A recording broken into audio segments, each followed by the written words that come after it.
I remember you said, and I read also in the book, which I just told Gerd that it's my Bible. I mean, I've read it a lot of times. I have two copies. One, it's all like with the pencil, like underlined. The other, this one is like much better. And you said that in the next 20 years, we're gonna evolve as much as we did the last 300 years. Has this number changed due to the present scenario? Well, I think if anything, it has gone faster now, because now there's a time before Corona and there's a time after Corona. It's a little bit like Hiroshima and Nagasaki in the worst possible way, or maybe the Great Depression. But there's one big difference, right? Is that what is happening today, the impact in terms of lost lives is not nearly as big, but it feels big, right? But everything else is being disrupted, right? Our healthcare is disrupted. Our governments are being disrupted. Europe is being disrupted. So it's like a very big reset, right? It's essentially like you push the reset button when you play a game. You know, it just goes back to a new thing. And so I think what's happening now is that we see how powerful technology is, that we're doing this, for example, and that we can use technology. We can work from home. We can do all these things. But also we realize, you know, how important it is to be human. So to meet each other and to take care of each other and to have solidarity and to see each other face to face, you know, that's also a new realization, I think, for many people who are saying it's not just all about technology. Yeah? So in terms of time, I think it's faster now than it has ever been. And in the next 5 years, we can expect a global shift of money, for example, from oil and gas and coal and energy to healthcare, right? Because of what's happening, to biotechnology. That's going to really speed things up. And now we are sort of practicing for what it's like to respond to climate change. You know, climate change is 1,000 times as big as COVID, with a much more substantial threat, but it's further away. And now we're practicing, you know, what can it be if we don't do something? Or if we think different, right? So it's like, you know, for example, here in Switzerland, where I live, for the first time ever, you have people who are my age and older, you know, thinking about ordering things online because they can't go out, right? So they're ordering food, they're ordering clothes, they're going to webinars, and that is changing people's thinking. Yeah. So I would say we have a very, very deep challenge, because right now it's about survival, right? Financial survival.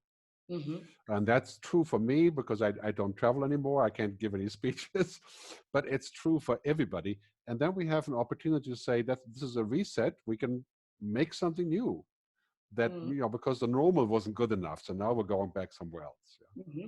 So do you think that after the COVID, it's not that the change will go faster and faster, but that we will create a new context, a new paradigm, a new world?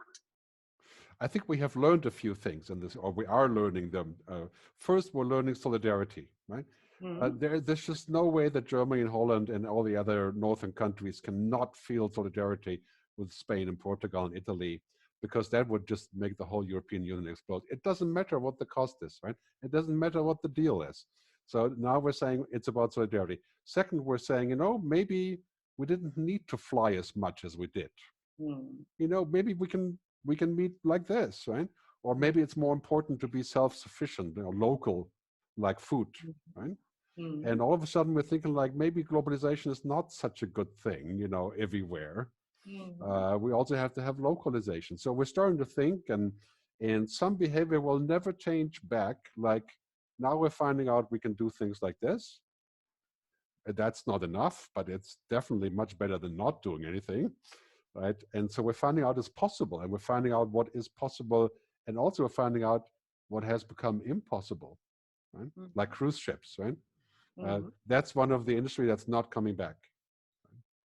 It's being sunk by the COVID crisis. So we're finding out good things and bad things. But I think Milton Friedman said, the only way that there is real change is through a crisis, whether it's real or not.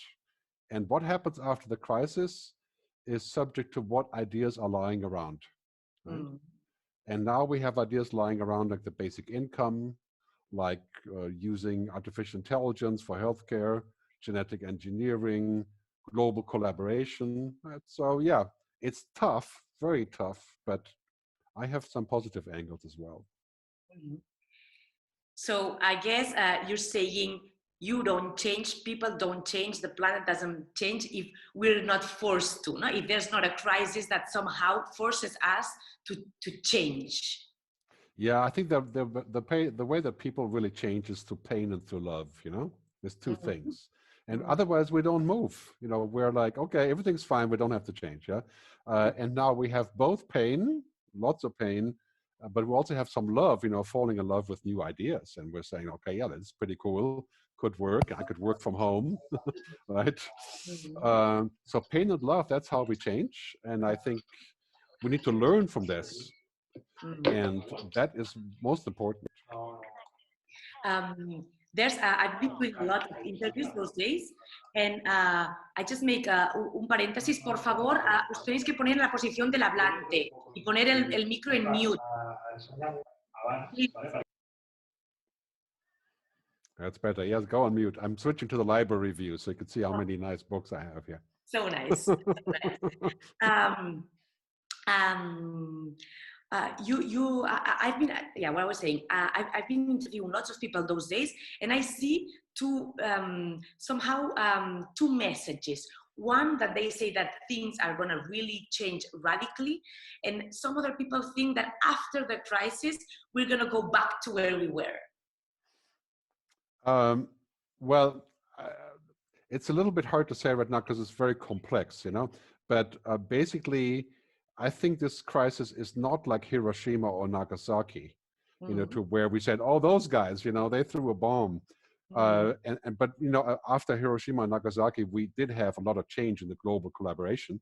We invented the non-proliferation treaties 10 years later. We did have some reaction, but this is much deeper because it brings out the insecurities. It shows you, for example, which companies are good and which ones are not, right? Airbnb, no. You know, what they're doing to the current deals that they have with people ongoing, it's bad, right? It also shows you who is your friend and who's not. You know, Germany did not send the medication to Italy, but now they are. You know, it took them a while, right? So it shows you a bunch of things, and I think this crisis gives us an opportunity for a reset. Ultimately, I think it will turn out to be a good thing, but it's definitely a very deep experience, and it's not going to be over anytime soon. You'll be able to go to the restaurant, okay, if you sit apart. You're not going to go to a rock concert with 5,000 people. You're not going to a conference with 1,000 people sitting like this until we have a vaccine. And it's going to have huge economic impact, for example, tourism. Right?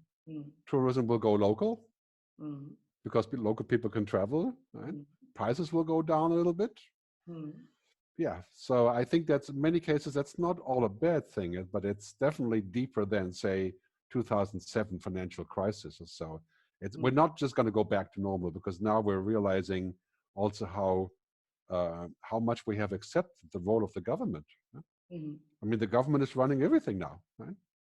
And like in Spain, the whole Catalonia government versus Madrid has gone quiet because now it's much more important to find financial support, right? Like the Brexit is no longer a topic, just gone. Yeah. So many topics that are gone, no? Because of this of this big issue. Well, the topics are going to come back, but I think the emphasis is that it's much more about very basic things, you know, our health, our food, water security, energy, internet, right? It's about keeping up those things and working together. One good thing from the crisis is that we have gone to an era of hyper collaboration. Right? Totally. I mean, we have never collaborated like now. And the pharma companies have collaborated to create a possible vaccine, and now they're going back to their patents. But you know, the collaboration is huge, right? And I think it's teaching us the value of collaboration. How do you think, you more or less now said, but how do you think that the new normality after the vaccine is gonna be? Are we gonna go back to rock concerts with 5,000 people? Are we gonna go back to conferences? Are we gonna go back to discos and pubs and bars? Yeah, I think a rough timeline for the vaccine, as Bill Gates has said, who's one of the primary commentators in this, 18 months, Yeah. right? And that is optimistic. So until we have the vaccine, are we going to go back to 20,000 people? And that's a huge risk. Right? Maybe there's a way of keeping things more separate, but 20,000 people are 20,000 people. And so until we have that, we're going to be reluctant to go. And that's also like big airplanes, buses, we have to find new ways. And then I think after that, there's very likely to be other pandemics, which have been predicted for a long time. We're going to have to spend a lot more money on getting ready, on biotechnology, on artificial intelligence with biotechnology, right? On paying more people for research, on providing healthcare emergency situations, and on teaching our politicians to pay attention. I mean, you can see the best results in the world to result on the crisis. There were governments with women leaders, right? Yeah. New Zealand, Finland, right? Germany. Right? And so we have to learn something from this. And I think this is really what's happening, is that that's a giant shift in thinking. Going back to what it was, okay, you can go back to a restaurant, a small restaurant, yeah. But everything else is impacted like a house of dominoes, Yeah, totally. In your book, you argue that in an era where technology is getting more and more important, there's also this necessity or values like creativity, like empathy, like ethics, everything that is not digitalizable gets very, very important. Is this now more important than ever? The human touch, the humanity? Well, the role of technology in this crisis has exploded, right? I mean, without technology, we couldn't do any of these things. Right? And if we didn't have the internet, it would be very boring to be at home somewhere in Caracas, or wherever you would be. But so technology is the winner, right? E-commerce, equipment, cameras, Zoom, you have it, Netflix, they're all the winners. And it's important to realize how powerful technology is. But on the other hand, when we use technology a lot, we are also driven to actually connect with people rather than with databases or images, or, it's a very human thing. We like entertainment, we like media, but in the end, the human brain is wired for three things, right? Engagement, relationships, experiences, right? That's it. That's all that matters. Data doesn't matter to us. I mean, data is something that contributes a little bit to all of those things, right? And logic, no. Logic, this is why humans are not binary. We're not machines in the sense of calculating, right? Maybe, in 50 years, we'll find out that we can be sort of understood as a machine, but it's pretty far away. And I think this is why it's so important to focus on the human aspect, which will, in this crisis, actually become more important. It's very hard to teach compassion, to download solidarity, to have empathy as an app. It's a cultural thing. Right? So I think our schools need to also spend more time on teaching the humanities, arts, music, films, media creation, storytelling, ethics, philosophy, because that's the only thing that the machines can do everything in 10 years, literally everything. They can even fake an interview with me in 10 years. Right? Also, love. But then you would know it's not real, it's just an approximation. So this is the key to our future, to develop those things on top of technology. So it's be totally clear, I think, without understanding technology and using technology, we're toast. But technology is not the purpose of life, it's not our religion. Exactly. I'll just make a quick paréntesis. Os pido a todos los que estáis atendiendo que apaguéis la cámara. Carla Tejido me parece que la tiene abierta. Por favor, cerramos la cámara para tener... gracias. One thing you were saying about the values, what do you think that in the future, I understand that what you were saying, humanity, creativity, imagination, ethics, solidarity, this is what makes us as individuals also special and different. What do you think, what aptitudes will be needed in the future? What are people going to look for in humans? What is going to be more rewarded? Well, let's start with the assumption that every human is different. Mm-hmm. And therefore, I think we're bringing a lot of things when we first appear, so to speak, we're bringing things with us that we are, and some people are better at like things like foresight or storytelling, right? And we don't really know why, but we have to understand what is your strength, how can you build on your strength, and how can you supplement your weaknesses, right? But it's quite clear that anything having to do with simple logic and routines, Mm-hmm. machines are learning. They're learning how to drive. They're learning how to fill out a form for you. They're learning how to apply for your passport. They're learning how to do the stuff in the factory. And so, what's our future? Well, like Morovich says, the scientist, whatever is easy for a computer is hard for a human, right? And vice versa. So we're going to do the things that are very difficult for computers, like recognizing the other person.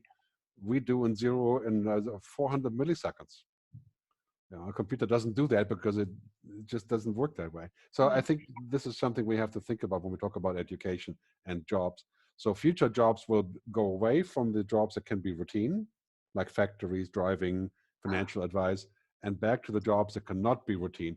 Social jobs, welfare jobs, health jobs, all the jobs that are currently underfunded, they're jobs that require us to be human of one sort or the other. Mm-hmm. So humanity becomes, I was saying in the introduction that humanity is becoming the focus, not the digital transformation. Is this way now in this context even more truth?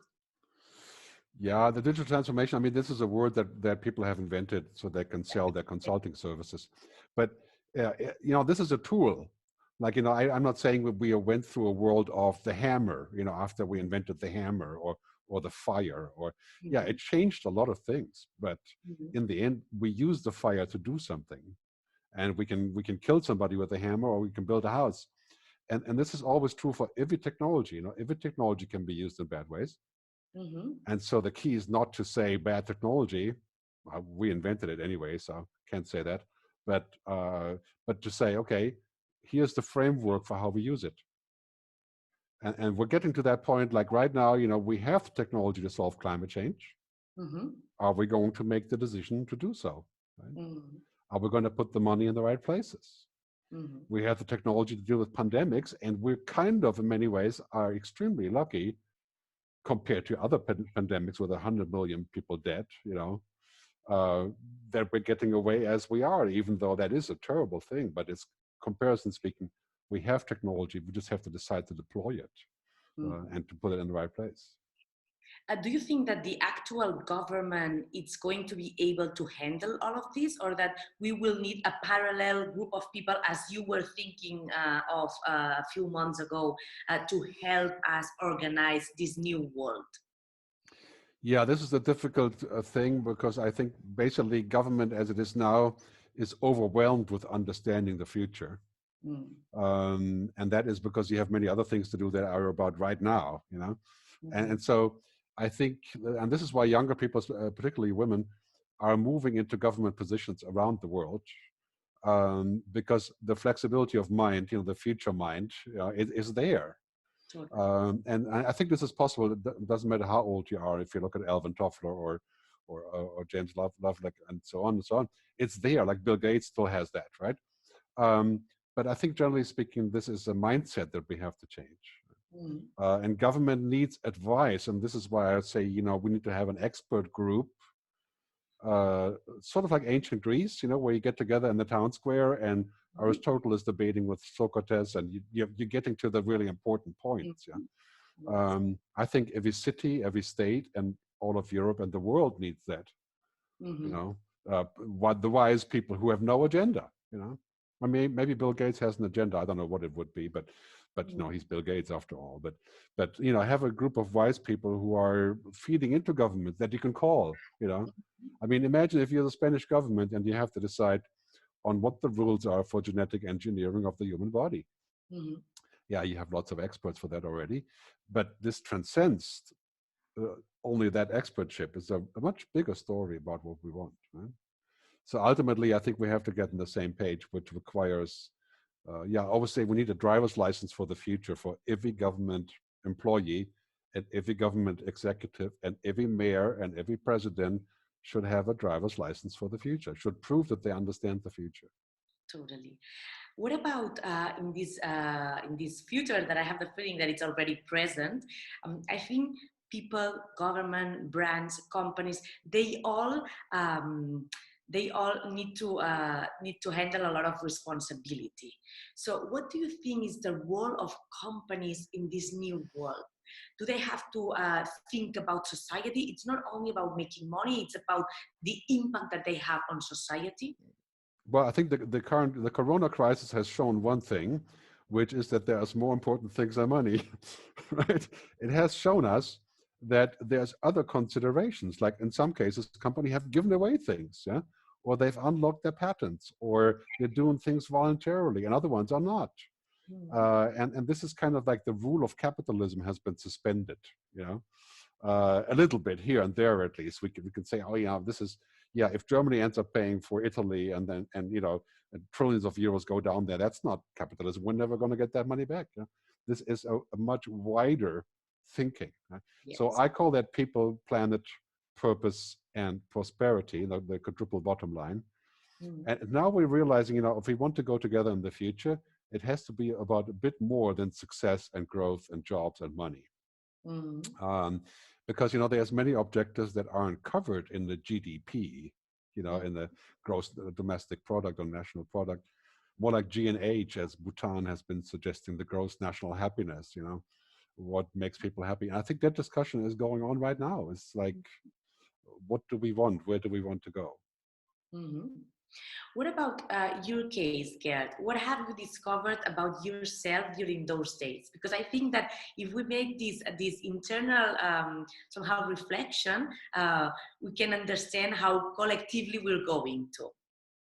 Yeah, I think, you know, in my case, of course, you know, my job is to travel far away places. I did 350 trips on the airplane last year in 2019, and to speak to many people, right? And both of those things are just out now, right? So I am pivoting towards doing other things, doing things online, but also I'm creating a new TV show that's going to be announced in a couple of weeks that will be distributed on television and but also over the internet. And other kind of things. But basically, it's a reset, financial reset. You know, the business model of speaking is one thing that I've done for a long time. But this kind of pivot makes you think about who you are, what do you want to be, what can you be, but also makes you appreciate advice. You know, and my job is sometimes very lonely in the sense of, you know, I'm the one on the stage and there's nobody next to me. You know, I'm not with a band like I used to be, you know, as a musician. It's just me. And so now we're getting to the point where I'm connecting with the other guys that are part of my company, the Futures Agency. And we have lots of conversations trying to help each other, and makes you appreciate people more. Again, makes you think about money because, you know, we will never voluntarily say we don't do this. If it makes good money, we're very likely to just stick with it, right? But now the big question mark is this a good thing? Was it a good thing to do? 350 flights a year? Well, clearly not. What is the alternative? Right? And so makes you question things, which is, in my case, it's I will probably have most of the year to think about that. Are you excited about this new era? Is something that that you're looking forward to? Yeah, I think with most people, it's a mix out of dreadful realization that something is stopping, right?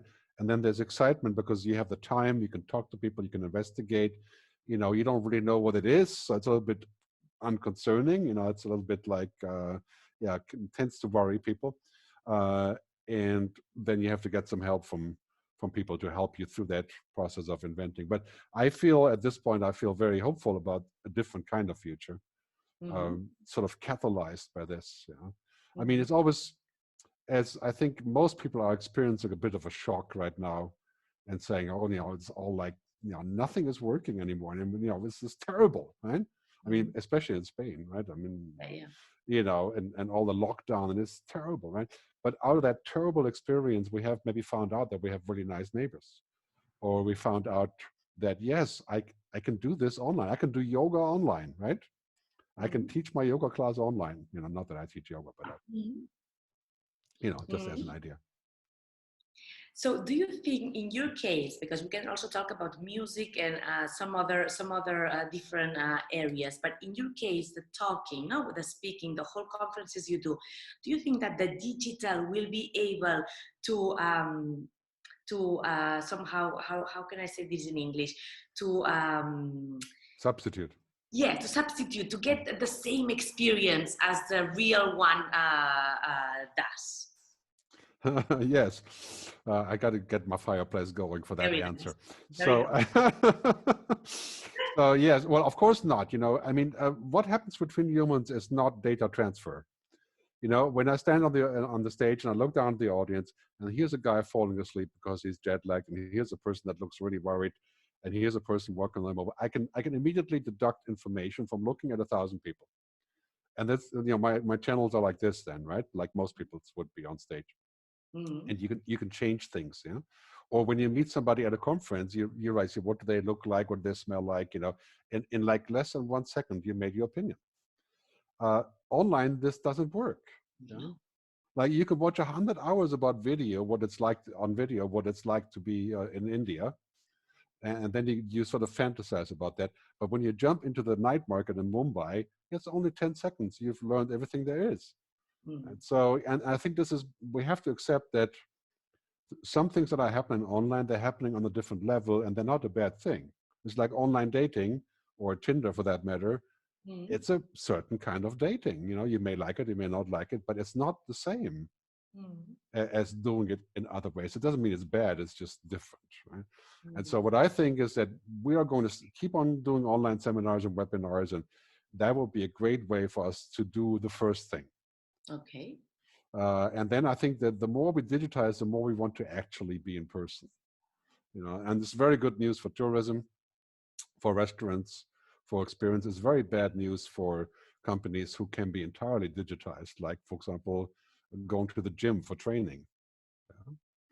You're not usually going to meet people at the gym. Maybe some people do, but workout you can do at home if you have a internet connection.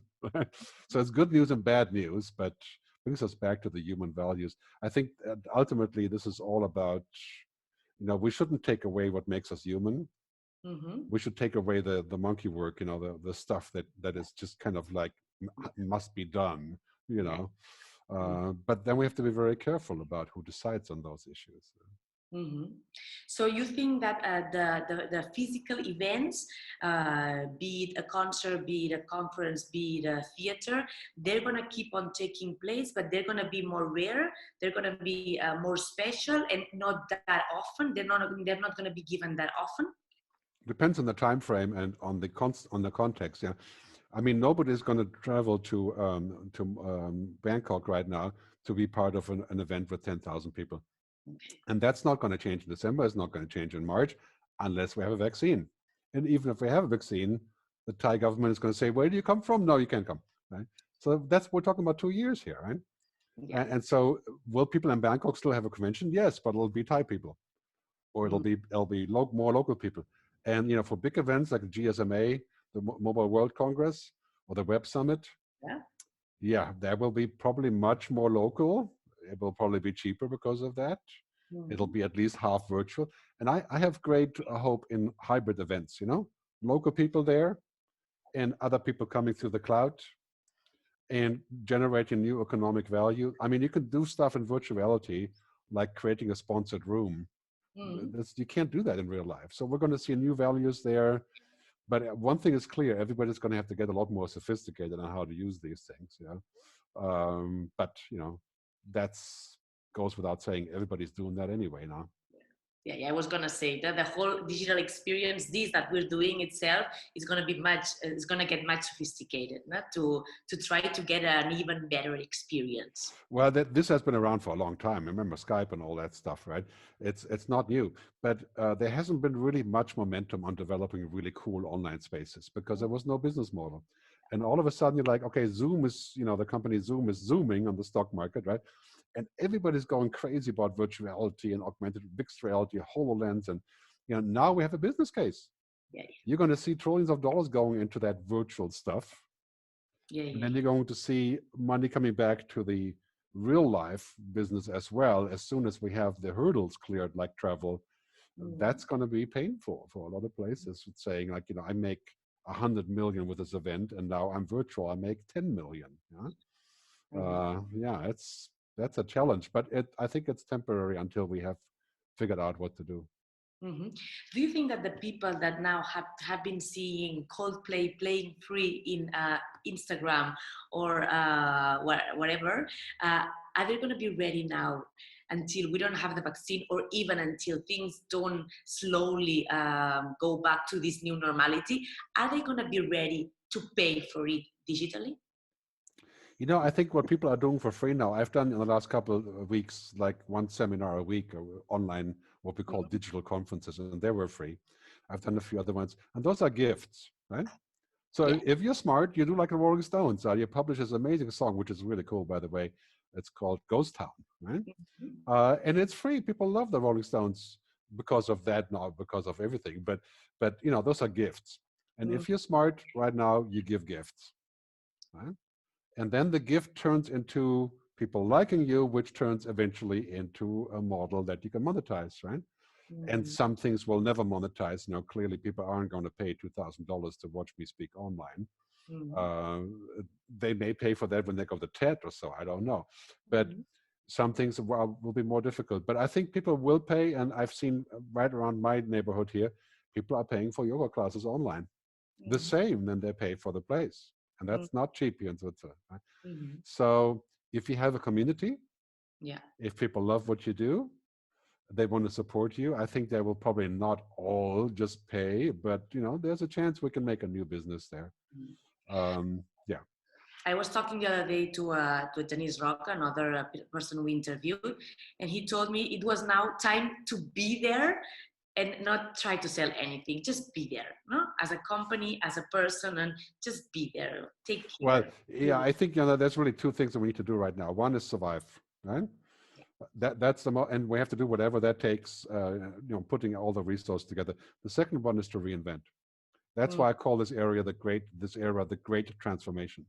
It's not the Great Depression. It's not the Great War, even though it feels like it sometimes. It's the Great Transformation. If we don't take the chance of transforming now, what other chance will we get? Where we can have that reset.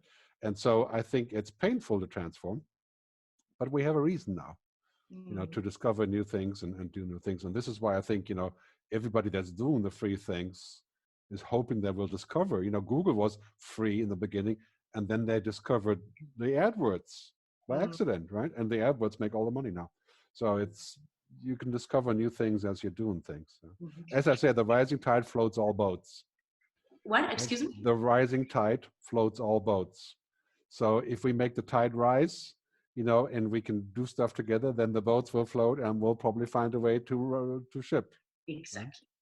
I liked a lot. I think you said about the community and being local. It's like I think everyone rediscovered their communities.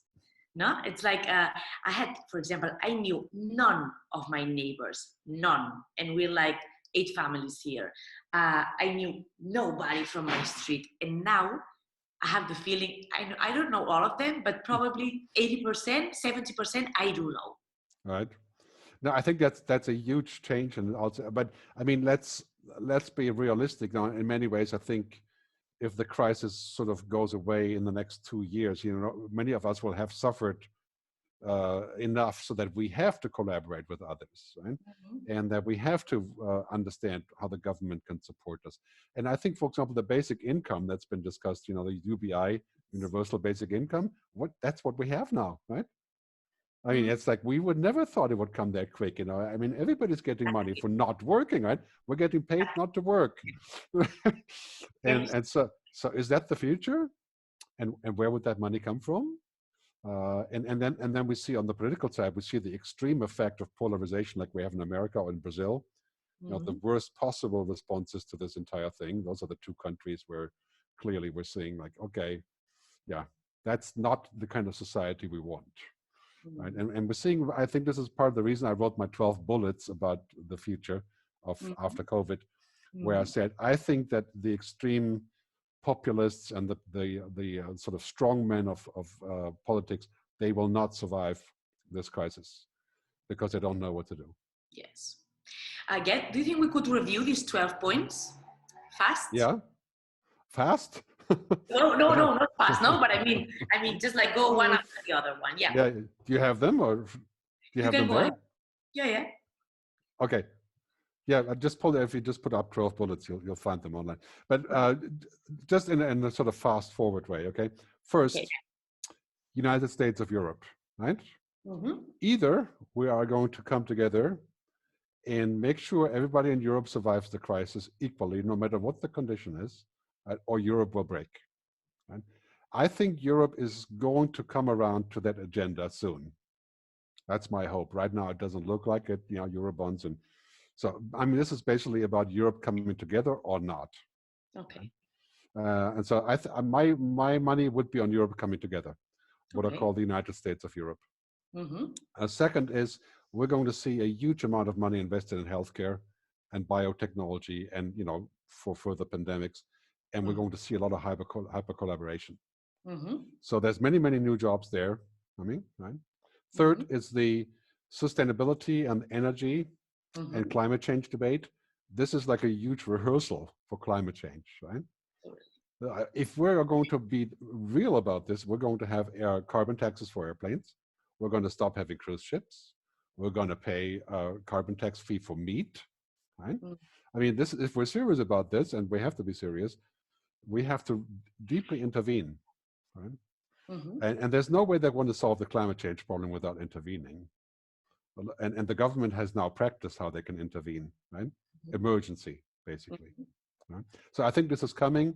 Doesn't sound like good news, but it is, because I think the government will also, in the process of going green, invent 100 million new jobs. That right now is only 10 million people work in the oil industry. But I think we're going to see a lot more new jobs in the green energy industry and maybe nuclear fusion, things like that. The fourth one is big government, right? We're going to see every country in the world government is going to be more important for the foreseeable future. So they better do it right. Right? We're going to need a lot of supervision. So technology, for example, is now being used to control people's movement and to have surveillance, like in Israel and other places where your app is monitoring your temperature and sending it out and comparing, tracking, tracing, right? That we have to be very careful with.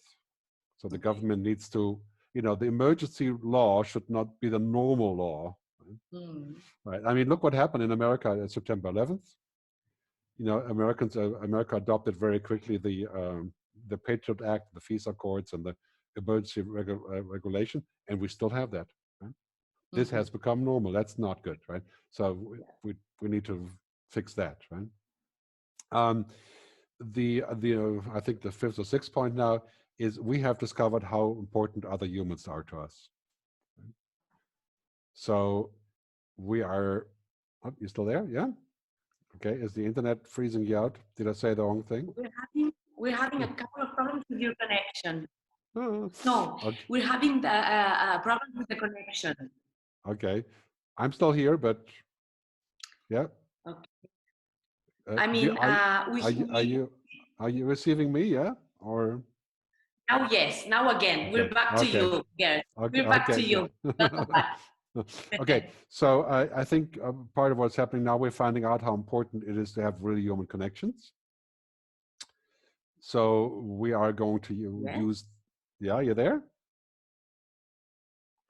Yeah, this is the pleasure of the internet. Hold on just 1 second. Yeah. Okay. Yeah, so I think one of the key points is that technology is very powerful now. Yep. Yes. But we're also realizing the limit of technology. So it's very powerful, but in the end, we still want each other, and we're becoming much more realistic about technology. Like, when you do online conferences like this, what the first question is not who are you or how are you? It's like, can you hear me? Right? It's like, so now I think we're realizing that it's more important to be human, right? And then the entire food industry will change as part of this, Yes. because we want to be more self-sufficient. And we want to make sure we have our own supply of food. And then we're going to question globalization. Like, globalization is not going to go away, but we're going to put limits to globalization, like supply chain, be more backups in Europe. And so, I mean, it's a whole slew of things. Just if you just go to postcoronafuture.com, that's my special website. I built on this, postcoronafuture.com. You could see all the points and the bullets, and also download the movie I made just a little while ago. Great. With all of that, are you optimistic, Gerd? Well, I've said many times I'm an optimist about the future to begin with, out of two reasons. First, I believe that in technology, we have all of the tools that we can possibly need. Technology and science is giving us those tools to solve those problems, right? And B, I believe that humans are inherently not evil. And that we actually want to coexist, even though it may not look like it. And those two things together, I leads me to say, well, we have the solutions in our hand.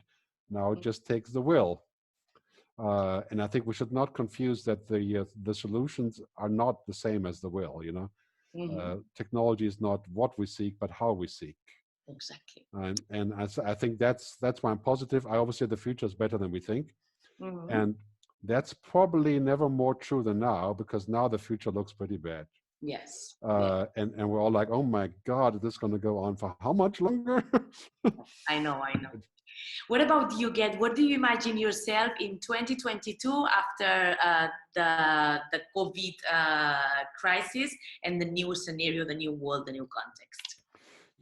I think for me personally, maybe I can get to the point that I've always wanted, which is to say I would like to contribute to the English school meeting in Shanghai, but I can't go. So now I can do it through this. I can maybe go to the airport and go to a holographic room, and jump in there for $100. So in a few years, I think that will be possible. I can contribute wherever I want for free or for money, and then I can still do the large events that I want to do. But I'm hoping we'll have different airplanes that have different fuel. And I'm hoping that we will see more sensible legislation about all the issues pertaining to our future, more of a balance. So I think this is really causing us to come together. And if we can't come together, we may very well collide, like this is the thing about Europe, right? So in 2022, I'm looking forward to get a sort of united feeling in Europe, that we have overcome the crisis by sticking with each other. In some ways, you could say the Swiss model is a bit of a model for Europe in that regard, and except for that we're just too wealthy to, we can afford this here in Switzerland, right? But I think clearly this is a model that we're going to see. So I'm an optimist on that one. Great. It was a pleasure, Gerd. It's always very inspiring hearing you here, and I hope we will speak very soon back. Hasta la próxima. Fins a la próxima. Adiós. Y muchísimas gracias a todos. Muchas gracias a todos. Ha sido un placer. Nos vemos a la próxima sesión de Managing Chaos. Muchas gracias.